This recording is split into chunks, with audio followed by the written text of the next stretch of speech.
Team Vietnam Report by Javin Anderson, Jasmine Beckett, Alisha Evans, and Rachel Razon.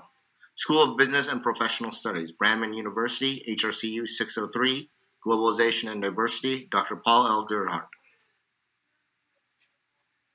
My name is Javin Anderson, and I will be starting out our presentation with an introduction. Our organization has asked us to open a facility in the country of Vietnam and to recommend an approach to human resource management, HRM. More specifically, the concepts of International Human Resource Management, IHRM, must be applied for us to recommend the proper way forward. According to Reich et al. 2019, IHRM is about effectively managing all human resource activities in organizations worldwide in order to enhance individual as well as organizational performance. In order to fully understand and analyze the IHRM concept, the HRM practices of Vietnam must be identified. In identifying Vietnam's HRM practices, the following subject areas will be researched and stated: demographics, culture, employment law, HRM differences compared to the United States of America, and overall analysis depicted by a SWOT: strengths, weaknesses, opportunities, and threats. The 5 key demographic indicators to be discussed are population, education, literacy rate, workforce availability, and gross national income. In addition, the HRM implications of those indicators will be addressed. According to the United Nations Development Program Human Development Reports 2020, the following demographic indicators are provided. Population, 95.5 million. Number of male births per female birth is 1 to 12. A composite measure reflecting inequality in achievement between women and men in 3 dimensions, reproductive health, empowerment, and labor market, is 0.314. Education. Number of years of schooling that a child of school entrance age can expect to receive if prevailing patterns of age-specific enrollment dates persist throughout the child's life is 12.7 years. Average number of years of education received by people ages 25 and older, converted from education attainment levels using official durations of each level, is 8.2 years.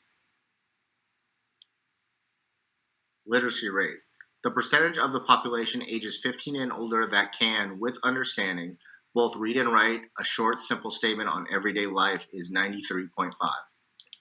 Workforce availability. Percentage of the population ages 15 years and older that is employed is 76. Percentage of the labor force populated ages 15 and older that is not in a paid employment or self-employed, but is available for work and has taken steps to seek paid employment or self-employment is 1.9. Gross national income. Aggregate income of an economy generated by its production and its ownership of factors of production less the incomes paid for the use of factors of production owned by the rest of the world, converted to international dollars, using PPP rates, divided by mid-year population is 6,220. The overall Human Development Index for Vietnam is 0.693, ranked 118, while the United States of America has an index of 0.920, rank of 15. Population. A large population yields the possibility of a higher consumer demand and more products being sold. The vast differences in gender-based inequalities in Vietnam compared to the United States of America may lead to workforce vulnerabilities for us to consider when opening a business in Vietnam. Females in the workplace and or in leadership positions may not be as accepted as they would in the United States of America. Education. The education level in years for Vietnam is 8.2, while in the United States of America it is 13.4. Depending upon occupation requirements, this may substantially lower the total number of applicants for occupations with educational requirements. Literacy rate. The literacy rate is comparable to the United States of America and ranks high among all countries. However, this is the literacy rate based upon origin language. A metric for English-speaking Vietnam citizens wasn't given. This will be something to research more in depth considering the importance of communication.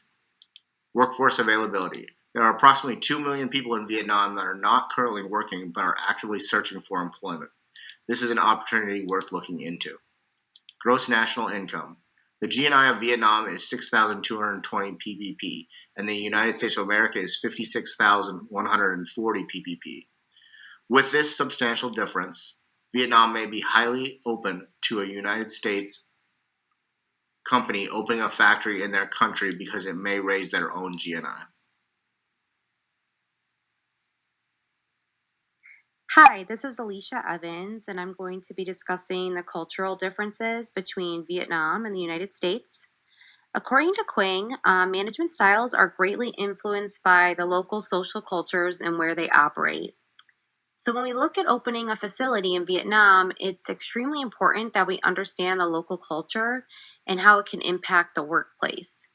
We chose to look at 5 areas of culture to compare and contrast between here in the US and Vietnam. And those include individualism, indulgence, communication, leading people, and core values. We'll start with individualism. America is considered an individualistic society, and Vietnam is considered a collectivist society. What this means is that we, as Americans, typically look after ourselves and our immediate family and friends and put that first. In the workplace, we are direct in how we communicate about our individual needs and we're open with our own opinions. Now, Vietnam being a collective society, they are more apt to look out for their own in groups, and this will include their direct and extended families for the most part. This means they take responsibility for everyone in this in group, whether that be a negative or positive situation, they all look out for one another holistically. It's important that they live together harmoniously, and that's a common theme within their culture. The Vietnamese people really try to avoid conflict as much as possible. Moving on to the differences with indulgence between our two countries. American people are certainly indulgent. We have a work hard, play hard mentality, so our work life balance is typically a priority of ours. And as most Americans know, we are great consumers and live an indulgent versus restraint type lifestyle. And now in Vietnam, people are more restrained in their indulgence overall, and relaxation time isn't as important to them. According to Trin, they feel entertaining themselves to some degree is off base. So overall, Americans are more indulgent and the Vietnamese are more restrained in their actions.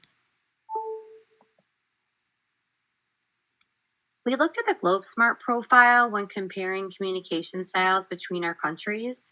There are differences between northern and southern Vietnam, but overall, they are formal communicators. For example, they may refer to employees or leaders by prefixes such as Mr. or Mrs., followed by their surnames. And us as Americans are informal when addressing others in the workplace. We usually go by our first names or even nicknames. And mentioning conflict again, the Vietnamese people avoid this to save face. This can be for themselves and their families. So this leads to them communicating indirectly. And personal space is also an important cultural aspect when communicating in Vietnam. And overall, both groups look for clarity on communicating on what's expected of them. So a lot of the communication styles are similar, but there are some nuances in Vietnam that we have to watch out for when communicating with employees.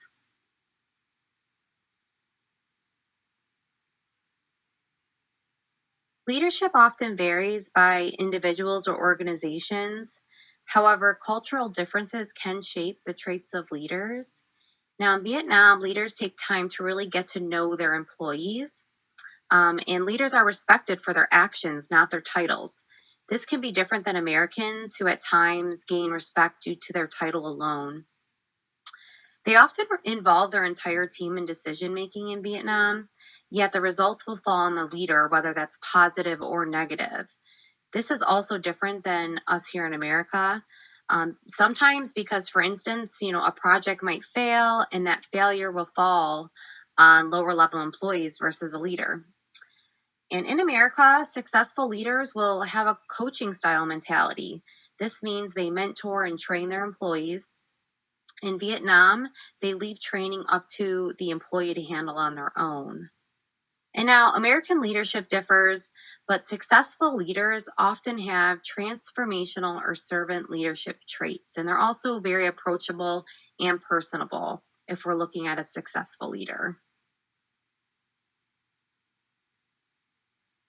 The core values, which I find the most important part of the cultural aspect when opening a facility in Vietnam.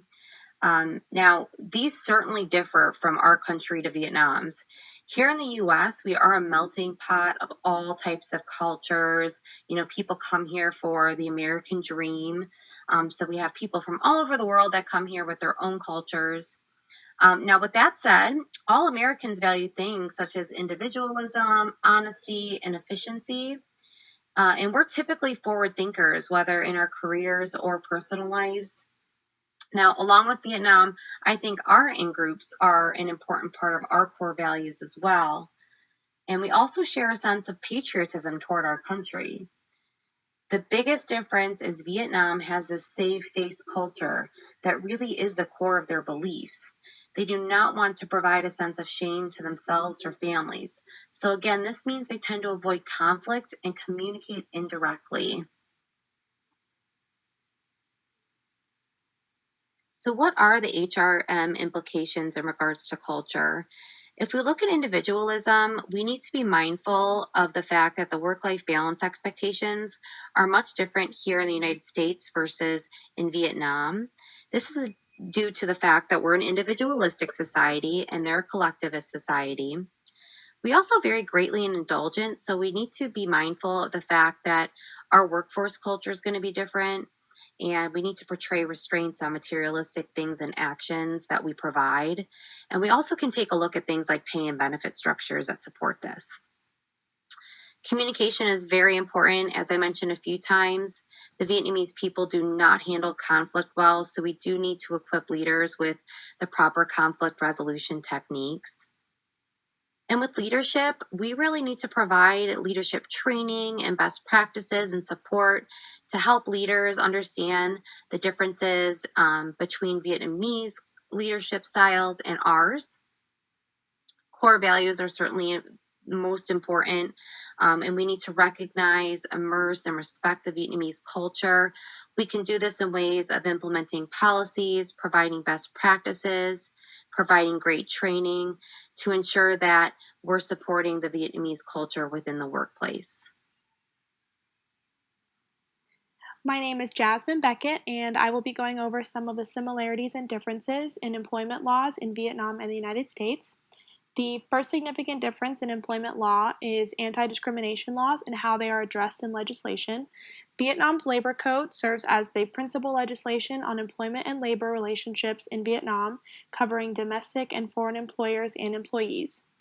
In November 2019, an update was made to the labor code. So, starting in 2021, employees will be protected from discrimination or exclusion based on race, religion, age, gender, and other protected classes. Previously, discrimination has been prohibited but not clearly defined and outlined like this in the labor code. In the United States, the U.S. Equal Employment Opportunity Commission, the EEOC, is responsible for enforcing laws that prevent job discrimination, including many of the same classes the Vietnam Labor Code is now mentioning as well. The EEOC was established after the 1964 Title VII Civil Rights Act, so although both countries are now far more developed in their anti discrimination laws, the United States did establish theirs many years earlier.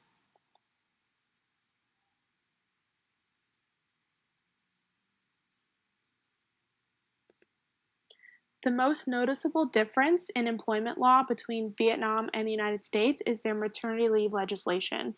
In Vietnam, women are offered up to 6 months of paid maternity leave. In addition, a woman can take an additional 30 days per child if she gives birth to multiples at the same time. Men, however, are entitled to 5 or 7 days of paid paternity leave, depending on if the birth was natural or via C-section. This paid leave is paid for with Vietnam's social insurance, which is comparable to United States Social Security funds. In the United States, however, there is no federal mandate for paid maternity leave.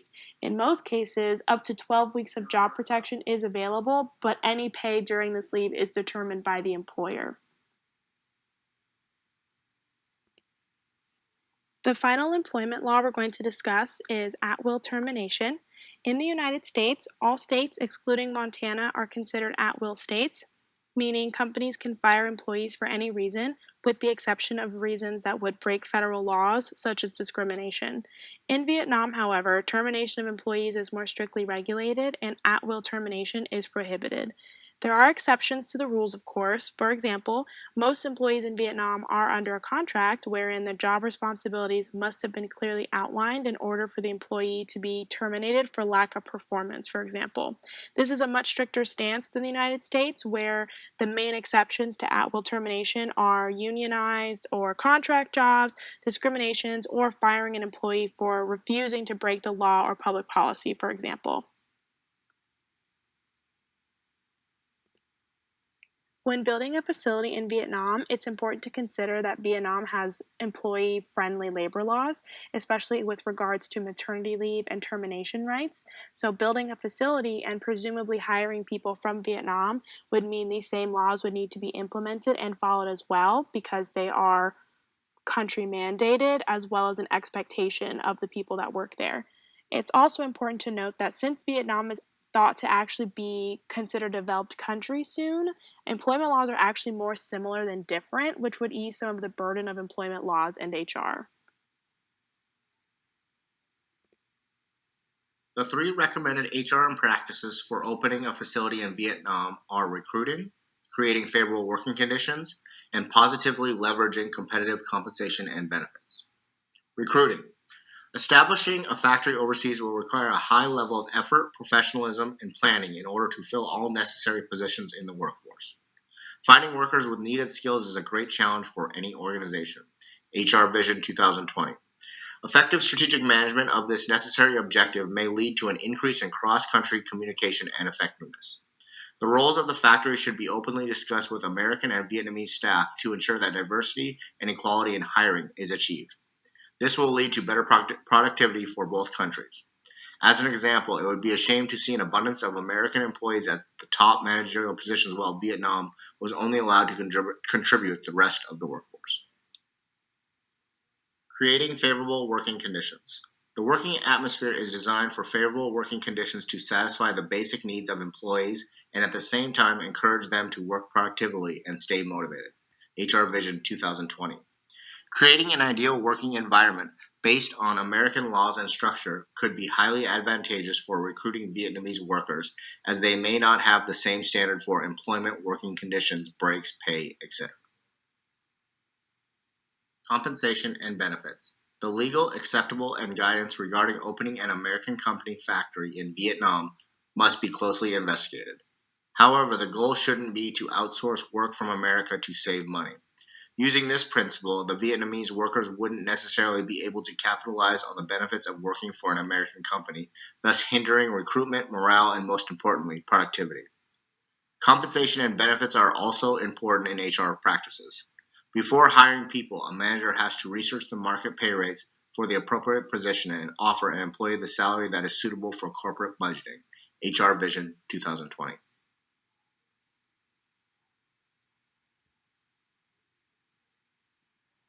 My name is Razon, and today I will be going over the analysis and recommendations, which includes the SWOT. There are many strengths and opportunities to opening a business in Vietnam. As Javin previously mentioned, the country has a large population. A large population also leads to an abundant labor force. According to the World Bank, in 2019, Vietnam has an estimated population of 96.5 million people. The culture of leadership in Vietnam is also considered a strength. As Alisha mentioned, in Vietnam, leaders take the time to get to know their employees and involve their team in decision-making and taking responsibility to drive results. In terms of opportunities, Vietnam has technological driving forces that has developed rapidly, thus helping the economy. According to Lee in 2015, this rapid growth is crucial for organizations to consider when opening a facility in this country. Similar to what Jasmine mentioned, since Vietnam is considered a developing country, employment laws are more similar than different. Lastly, there are approximately 2 million people that are unemployed in Vietnam that are seeking employment. This is a huge opportunity for potential organizations hiring and workforce availability. My name is Razon, and today I will be going over the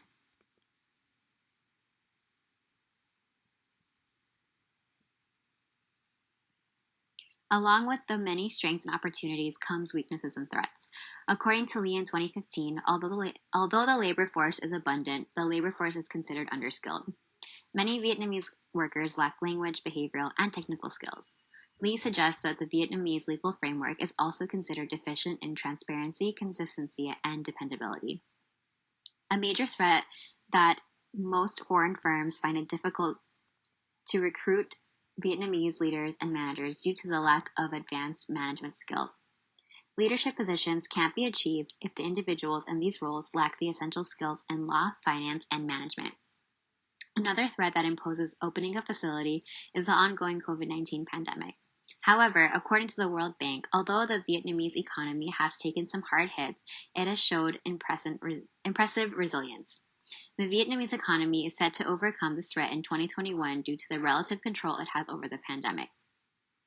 The last threat that must be considered is the increase in Vietnam's environmental footprint. According to the World Bank, due to its rapid growth and industrialization, Vietnam's environmental footprint has increased drastically. There's an immediate urgency to accelerate the Clean Energy Initiative. This must be considered when opening a new facility in order to not disrupt the country's ecosystem. Along with the many strengths, Vietnam has great potential for any business. Factors such as the country's GDP growth rate is estimated at 7% in 2019, and the overall dynamic emerging economies in East Asia are important aspects to consider when opening a facility in Vietnam. It's essential for potential organizations looking to open facilities in Vietnam to hire diverse teams, especially leadership teams with different leadership styles. As Alisha mentioned, the leadership styles between the US and Vietnam are significantly different, but have the possibilities of learning from each other in order to better help its employees and company. Human resource management should also consider cultural aspects such as individualism, indulgence, communication styles, and core values when creating and implementing policies for future employees. Opening a facility in Vietnam and recommending an HRM approach to our organization required extensive research and interpretation of multiple subject areas. The demographics of Vietnam yield positive figures for opening up a facility as there is a high population, which leads to more consumers, a substantial amount of people actively looking for work, and a country that could use an increase in GNI overall. The culture of Vietnam is overall much different than the United States. Vietnam is a collectivist society. Their way of life feels restrained, they avoid conflict and direct communication, and take more time to get to know their workforce and include them in the decision-making process. All of these can be addressed in a mutual line found with proper communication and planning. The employment laws identify differences in our countries. In Vietnam, pregnancy leave is authorized and paid for, while in the United States doesn't have a mandated federal policy, and at-will terminations are prohibited in Vietnam, while in the United States this decision is made at the state level. HRM practices that will lead to positive results are proper recruiting to ensure both countries have representation at all levels of leadership, favorable working conditions for everyone, and fair and competitive compensation and benefits plans that will draw in a skilled workforce. The SWOT analysis yielded similar results to the individual subject areas. Strengths of a larger population and a culture of leadership, weaknesses of an underskilled workforce and deficient legal framework, opportunities of technical driving force, developing country, and available workforce, and threats of difficulty hiring Vietnam leaders, COVID-19 pandemic, and an increase of the environmental footprint. Overall, the results of the 5 separate subject area studies, demographics, culture, employment laws, HRM practices, and SWOT analysis, show that Vietnam will be recommended to our organization for opening a facility in that location.